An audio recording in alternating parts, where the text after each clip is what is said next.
we have pre-recorded the show, and we're now going to broadcast 11 o'clock. So thanks for joining me. As always, with me is Utsada. Utsada is Utsav Chakravarti. He is the executive director of Hindu Pact. And Utsada, you are every day I turn around and you have other interviews going on somewhere or the other, and I'm so glad that you find time to still host your own show because you're so much in demand. And I'm Ajay Shah. I'm the president of World Hindu Council of America, or VHPA. So now, welcome. Well, thank you, Ajay bhai, and I hope you are having a good and relaxing trip to India. Uh, I'm going to put the relaxing in quotes since you don't seem like you are relaxing, uh, and So that looking forward to the show. I am teaching a class here in Bangalore at Amrita University, and I can tell you that I am having a relaxing time. But don't talk to my students because they may not be having a relaxing time. So I bet it's they one are of not. those things. I That mean, I am 100% sure your students are not having a relaxed time. That much I know. but are you having a relaxing time? Because I'm in India. Actually, I thought I would, but I am not because I'll tell you, we are, there are a few events that are coming up and a bunch of things that are happening over the next week.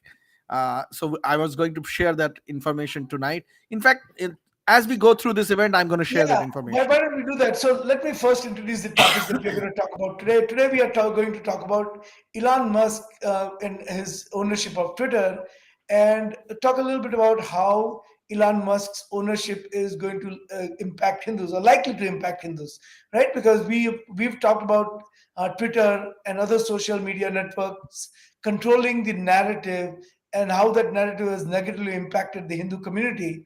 And now that we are all the Twitter files, as they're called, the expose of all the activities that Twitter did behind the scene is coming out, it's a good opportunity to kind of reassess how this is going to impact Hindus. So we're going to talk about that. But as you rightly said, we have a lot of activities going on in Hindu Pact in US. And we had this genocide resolution on 1971, and all the other issues that you are leading the charge on. So, Utsada, why don't you tell us, let's start with some of the updates on Hindu Pact activities this time, which we hardly ever do. So, let's start with that. Okay, so we are actually going to have an event with the think tank this upcoming week, next Wednesday actually, and it's going to be a fascinating event. It's going to be a follow up to what we did last week. If many of you may have seen, I was on P Gurus where we were discussing the recent decision by the British uh, administration, the new Rishi Sunak government, to actually put sanctions on Pakistan, clerics in Pakistan. And name is Mia Mittu, and the organization that he runs, it's a series of seminaries in Sindh called Burchundi Sharif. Now, there are many of these organizations and individuals. So, last week, the British government actually made a decision to put sanctions on these seminaries and on Mia Mittu, which is going to directly affect, hopefully, the everyday forced conversion, kidnapping, and rape of Hindu girls, most of them underaged. So that was a fantastic event we did last week with P Gurus, and then we had a Twitter So, space. Utsada, for people who don't have the context, we should tell them that there are three Hindu girls who are being abducted, teenagers, sometimes pre-teenagers, who are abducted every single day in Pakistan and forcibly converted and then married off to men who are 40 and 50 years old. And these are not the data that we manufacture. These are the data from the Pakistani Human Rights Commission. And there's some of the girls are Christians and as well, but most of the girls are Hindus. And this is happening mostly in Sindh region of Pakistan. And we have an active project called Chingari, which is Coalition for Hindu Girls Abducted and Their Rights. And that Chingari project has been very vocal, not just in US with but with also our partners in UK. And I, I I truly believe that it's our collective effort globally that has brought UK government to this decision point. Correct. And So this is, to give due credits to the communities involved, just like Chingari and multiple Hindu and other organizations have been involved in creating awareness about the situation in the United States. Similarly, this effort was also directed by the Hindu community in UK. In fact, Chingari, there are lots of volunteers of Chingari there. And last year in 2021, there was a all party parliamentary report by the British government that exposed this in a detailed manner. It's a 40 plus page report, and we all were hoping that something will come out of it, and extremely happy that the Rishi Sunak administration has taken this step. It's a huge step in the right direction, and we are that gives us more energy and reason to pursue the same in the United States. And hopefully in US also we will be able to bring forward similar sanctions and actually make a difference on the ground. And I, hopefully in UK more and more people will be held accountable, because Mia Mittu and Burchundi Sharif is just one institution and one individual. There are many such institutions, and the power and the desire to do these criminal activities goes all the way up to the military leadership and the government of Pakistan. absolutely. So in to that effect, Ajay bhai, there is actually another very good event that is coming up, and I'm going to share the screen here. Do you see my screen? Yes, I do. So, a Washington D.C. based institute of strategic studies called the Gold Institute for International Strategy is planning to host an event on December 21st at 11 a.m. Eastern Time, which is New York time.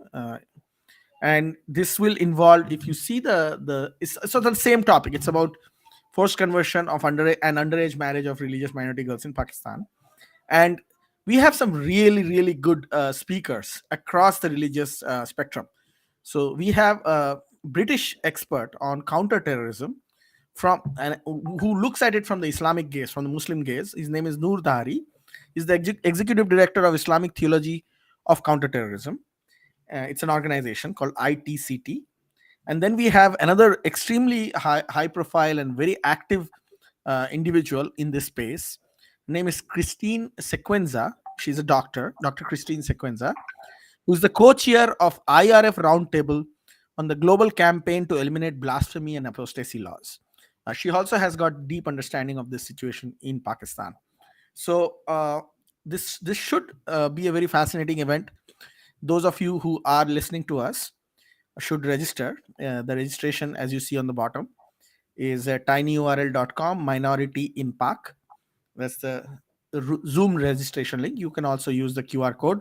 We are going to post this in our Twitter, on the Chingari Twitter, and there will be multiple accounts sharing this And information. also, I should mention that Adele Nazarian is our director for legislative, affairs and communications, and Deepthi Mahajan is our director for Chingari project, who are also Absolutely. participants on the panel along with you. That's correct. And Adele, as always, is going to be also the moderator of the event for the Gold Institute. Perfect. So it should be a very Should be a very fascinating fascinating event. event. I'm looking forward to it, because especially because I know Dr. Christine Sequenzia has a lot of background, and she comes from a place in the IRF, International Religious Freedom Roundtable, which is a very high profile institution in DC. Right. And And it would also, be that while we're at it, we should actually say that USCIRF recommended that Pakistan be designated as a country of particular concern when it comes to religious minority, and the U.S. State Department actually accepted that recommendation. They did That's not correct. recommend. They did not accept the recommendation regarding India, because that recommendation was born out of total hatred for Hindus and the bias against Hindus. That's correct. So USCIRF and IRF are not the same organization, but they Correct. they, Correct. they have a overlap. Yeah. Absolutely. Now, the reason I brought it up is because, there's I just wanted, we have talked about USCIRF quite a bit, and I just wanted Correct. to get a closure on that the end result of all the USCIRF recommendation and discussion is that India did not get a designation of country of particular concern as Pakistan did. Absolutely right. So as you go into your holidays, hopefully this this would be a good, thoughtful event for everybody. Um, as you know, doing an event with the DC think tank takes a lot of effort, a lot of energy, a lot of work, Yeah, uh, and full credit goes to Adele and people who are working on it. absolutely. Uh, So then, what else do we have coming up? What is this? People would want to know as the year comes to an end. What is the status of the Bangladesh resolution that was introduced at the behest of work that was done by the Bangladeshi community and Hindu Pact? So where do we stand on that? Yes. So, as everybody knows, the resolution that was introduced in October, HRS 1430, is now lapsed as the 117th Congress has come to an end. So that resolution is has lapsed. Uh, it was brought by a bipartisan team of lawmakers. Had a lot of effort from different people in the community, both in the Bangladeshi American community, Hindu American community. Hindu Pact's chapter in Ohio played a key role in helping bring the resolution. And so going forward, I think things are looking good. There are lawmakers who are very much interested in reintroducing the resolution in the 118th Congress. And I Ajay bhai, I'm not going to disclose names here, or I'm not going to disclose the details of what are in the works. But I can I can sufficiently say that there is a very high probability that the resolution is going to be reintroduced very quickly next year. And people who don't want it to be introduced, if they're listening to us, you can spin all the wheels you can, and it's going to still come. So So what is the time frame that people would expect these activities? I will not disclose that, Ajay bhai, because it's not prudent on our part to share what actually is being done, and to what degree the activities are happening, because But that many it people will be sometime in this particular upcoming Congress. in the 118th Congress. Yes, That absolutely. yeah, that's Yes. You can be assured that it will appear in the 118th Congress. the reason And I asked Mustada is because the Congress, there's a change in guard in Congress, and I just want to make sure that the upcoming Congress, you know, yeah, yeah, so we are fully cognizant. We are actually a lot of wheels are spinning on this. And I think those who are on the opposite side of this, those who were involved in the 1971 genocide or are hoping that this resolution doesn't come, I guess they should be fully aware that anybody who any time a resolution comes and actually is taken so positively in the community, that resolution is going to reappear in the new Congress and is most likely going to pass. You never know. So okay. so So that's where we are. no impact on the change in Congress and change in the power structure on our efforts. I would hope. Yes, because the good news from the resolution when it was introduced in October 2022 was that it was a bipartisan resolution. It was introduced by both Democrats and Republicans. So in the new House, when the Republicans are in majority, uh, the likelihood of both parties equally working towards getting it done is extremely high. And that's how we are feeling. That's the indications we are getting from multiple lawmakers. That's perfect. So then pivot to let's pivot to our main topic for the day, um, and that is the Twitter. Yes. So Ajay bhai, first tell me, are you happy that Elon Musk has taken over Twitter? So that I can tell you one thing that if you recall the shows that we have done in past, right? You remember that Twitter was thumbing their nose against not just the Indian government because we are a US based organization. We don't, but the issues that Twitter was raising was primarily focused on Hindus, and they were they were extending support to the leftist cause as much as possible.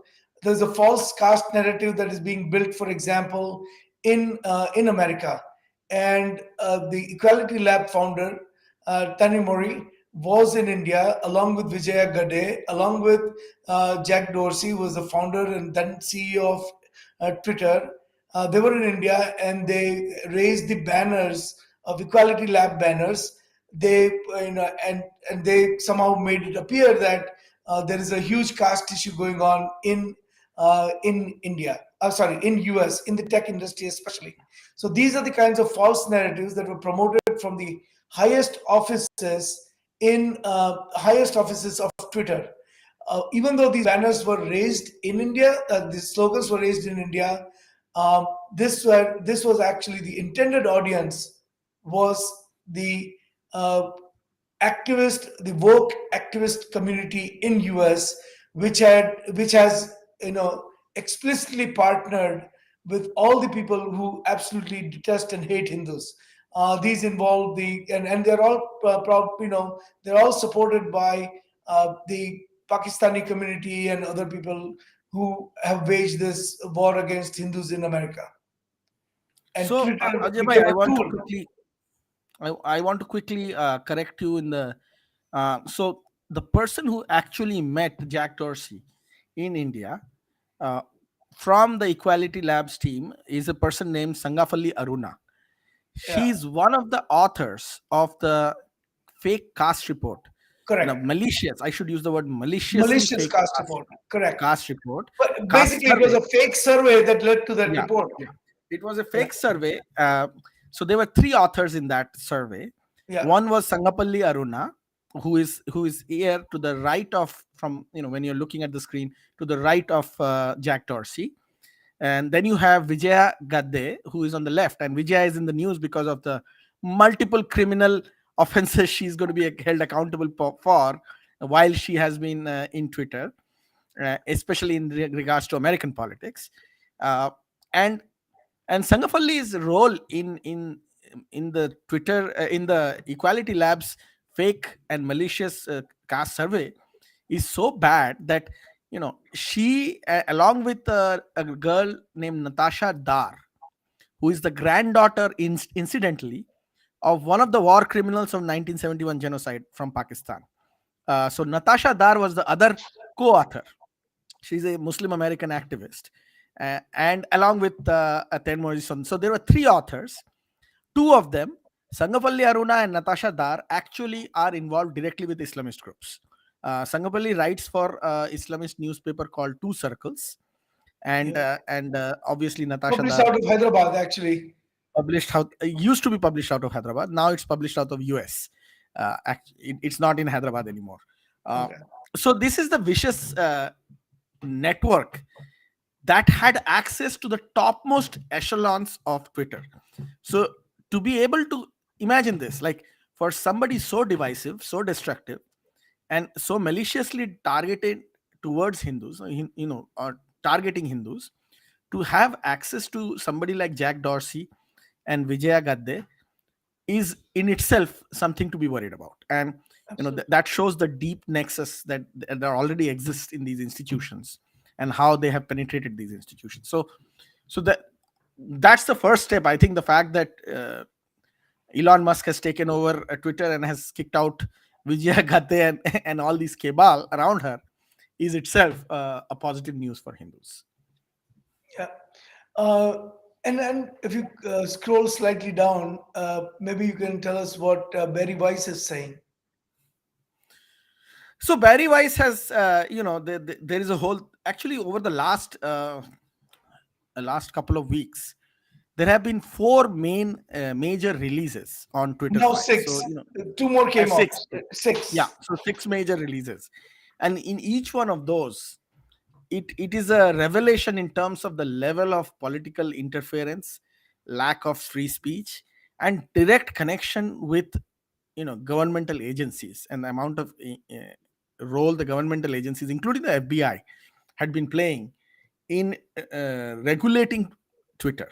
So that was just amazing. And the names of Yoel Roth, who was the global head of trust and safety, and Vijaya Gadde, who was the head of legal policy and trust.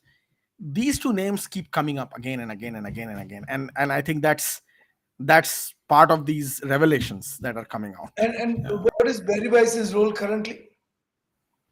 So see, she's a journalist. There are two journalists that have been investigating this, and they are actually just revealing whatever they are finding. And in fact, many of them have been, both Barry Weiss and uh, Matt Taibbi, the other journalist, they have been actually critical of Elon Musk too, as they are investigating. So it's not like, they are trying to present only one side of the story. They have been, Barry Weiss has especially been critical of Elon Musk as well Yeah. for some of the decisions he's been making. But these two journalists are exposing the deep rot that was So Twitter. I admire what Barry Weiss is doing, but I want to point out that one of the things that Barry Weiss reported was actually factually incorrect, and that was pointed out by Op India on the Twitter Files 5. Barry Weiss actually, Barry Weiss wrote that Twitter was, allowed Prime Minister Modi of India. So I'll give you the exact quote. The exact tweet from Barry Weiss, if I can get it here in 1 second. It's a little slow, but here we go. So uh, one of the Barry Weiss tweets, if you're looking at the thread, is number 24.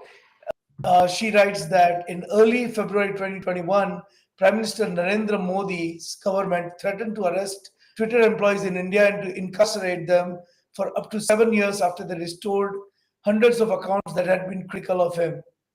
Twitter did not ban Modi. Implication being that Trump was banned, but Modi was not. Well, this is factually incorrect. As much as we admire the work that Barry Weiss is doing, she cannot get away by reporting some, factually incorrect material. The point was that what Prime Minister Modi's government had told Twitter is that they have to follow the law of the land, and that was, there's some transparency related reports and the resolution of complaints that go from citizens to this neutral commission. Those were to be implemented. There was no ban. There was no there was no threatened arrest or any of that. The Twitter India chief was wanted uh, for questioning, and he kept evading it by jumping from one state to another. So I just want to point out that, that there was a, that particular tweet from Barry Weiss was factually incorrect. Yeah, and I mean, there have been other individuals also who have come out and said, there were small discrepancies in the presentation of the Twitter files and the Twitter exposes, but by and large, the overall narrative is actually well taken. It's quite understandable that there were serious problems with the way Twitter was operating. Yeah, I think this particular these to say, one of the things that these files kind of bring out is the fact that a private company is now was in control of a public space, public square, and they were the arbitrators of what gets seen and what does not get seen. And if you look at and who gets banned and who doesn't get banned, and whose voices are amplified and whose voices are not amplified, and this is, this kind of unfettered power is not good for democracy, because they, went and banned former President Trump. They decided to de-amplify some of the voices, and they amplified, in case of Hindus, they amplified all the anti-Hindu voices. I mean, you see, if you were wondering, if you're if you're a Hindu, a practicing Hindu, a Hindu advocate, advocating for Hindu rights, you see all these tweets that are getting amplified that are blatantly anti-Hindu. You see all the people who are anti-Hindus having blue tick marks. And now with Elon Musk taking charge, he is saying that, we'll democratize all the blue tick marks. Anyone can get them. You don't, it is pay the same amount of fee, $8 or $11 a month, depending on where you are, or maybe even less in some countries, and you get legitimate, you get verified. Instead of Twitter management with under Jack Dorsey and especially Vijaya Gadde and Parag Agarwal choosing who should who should get a blue tick mark, and based on favors that were granted to them in some ways, right? I mean, the ideological favors, not in terms of money or anything, but their ideological buddies would get a free blue tick mark, correct? Yeah, Ajay, and not just that. What was even bigger, I think, is the problem is that just the fact that they decided what messaging could be amplified and what messaging could be suppressed, and what messages could be tagged as fake news. I mean, there was a time when Twitter was actually tagging information as inaccurate news or fake news without actually verifying whether it was inaccurate or fake, just based on personal ideology of many of these individuals, which was significantly in just one political direction. And I think that, in fact, the irony here is that, now that Elon Musk has come on board, there have been at least 10 to 12 journalists from New York Times and Washington Post and all these places that have been whose accounts have been Yeah, suspended. yeah, And the reason that has been given is that they are peddling fake news. So that's really fascinating, and that tells you a lot. And you know it is it is a really sad state of affairs, because what is happening in Twitter is actually part of a bigger issue in terms of mainstream media. When it's there in Washington Post, New York Times, all these places, it's the same problem. yeah. So that the, I look at the latest file that came out, says that FBI, for example, had direct connections with some of the officials in Twitter, and they were dictating it to some extent what tweets should be seen and not seen. So it is not like Twitter was this paragon of free speech all the way. They were being, on one hand they were enforcing the leftist ideology, on the other hand they were being they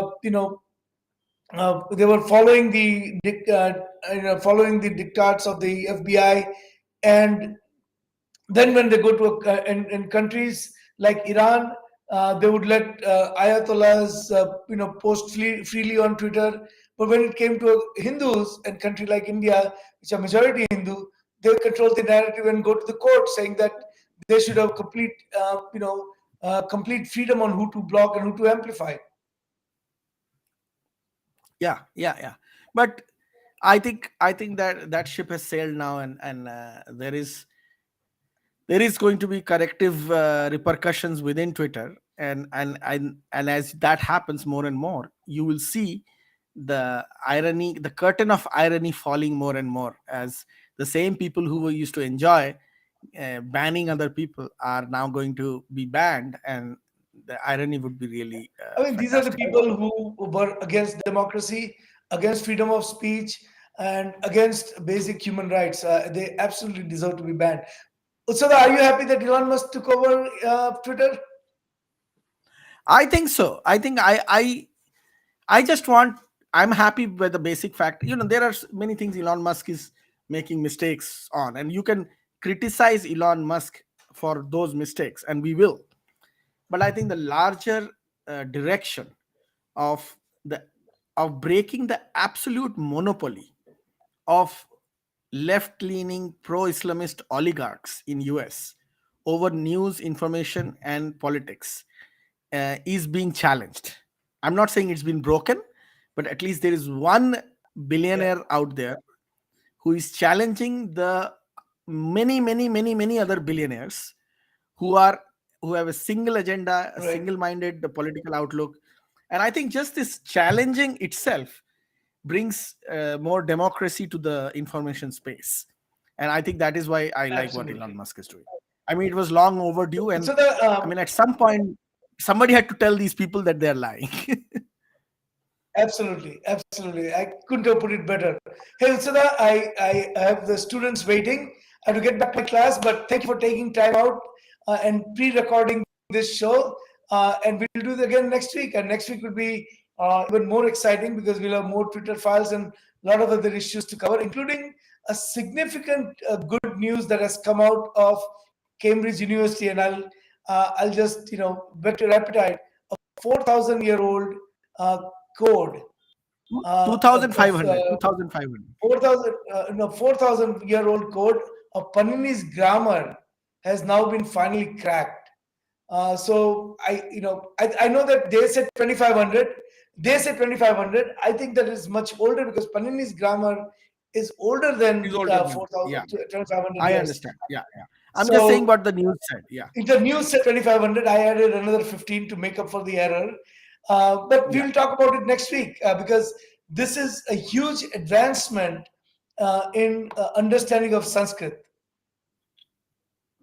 And more importantly, it is an advancement in the promotion of Sanskrit, Absolutely. because for many of these people, including the Vijaya Gaddes of the world, Sanskrit doesn't has no place in today's world. Exactly. So let's keep it as a big surprise and a big discussion topic for next week. Not discussion, but we should probably find, and maybe I'll find a Sanskrit scholar to opine on it and do a Hindu lounge coffee conversations with coffee, That would be and great. We should look for it. ideally with the student, with the PhD student who actually broke the code. So let's see if we can track him down.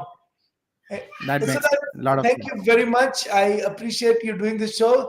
Once again, this is Hindu Lounge. Hindu Lounge is brought to you by Hindu Pact, which is Hindu Policy Research and Advocacy Collective. It is an initiative of World Hindu Council of America. As always, it's Utsada. Utsada is Utsav Chakravarti. He is the Executive Director of Hindu Pact. I'm Ajay Shah. I'm the President of World Hindu Council of America, VHPA. We come live every Sunday at 11 o'clock Eastern, 8 o'clock Pacific. We will see you next week. And thank you for watching and namaste.